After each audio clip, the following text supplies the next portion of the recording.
Kung saan-saan natin nakikita ang pangalan ng mga politiko. Pero ngayon lang siguro tayo makakakita ng pangalan na nasa likod ng underwear. Viral ang post na ito, picture ng panty na may nakaimprentang pangalan ng isang konsehal. Sinusubukan ng GMA News na makausap si Quezon City 2nd District Councilor Ramon Toto Medalla. Pero paliwanag ng kanyang staff na nakausap ng GMA News, hindi raw ito campaign material, kundi katuwa ang premyo sa isang palaro.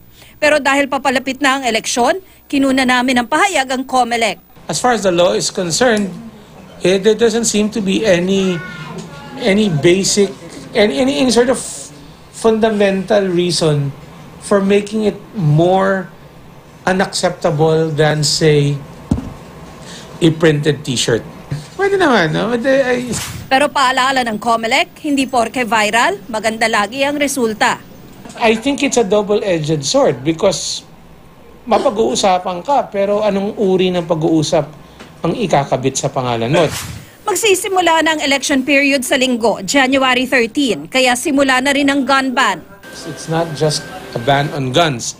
It's also a ban on deadly weapons, which means, especially in the agricultural parts of the country, it will include the use and the possession of farm implements that can be used as weapons, no?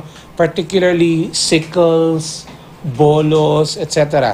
Magkakaroon na rin ng mga COMELEC checkpoints simula sa linggo. They can look, but they should not touch. If something is in plain view and it arouses reasonable suspicion, then the police can do something other than just look. They can shine their light into your car, but you are under no obligation to open anything up for them. Ang mga botante naman sa Metro Manila at mga malalaking syudad sa bansa, mararanasan ng VRVS o Voter Registration Verification System na gagamitin sa unang pagkakataon. Babasahin ng gadget ang fingerprint ng botante, saka lalabas ang impormasyon ng botante sa screen. Kumpirmasyong lehitimo siyang botante. Pero dahil ngayon pa lang ito gagamitin, inaasahan na ng COMELEC na magkakaroon ng ilang problema.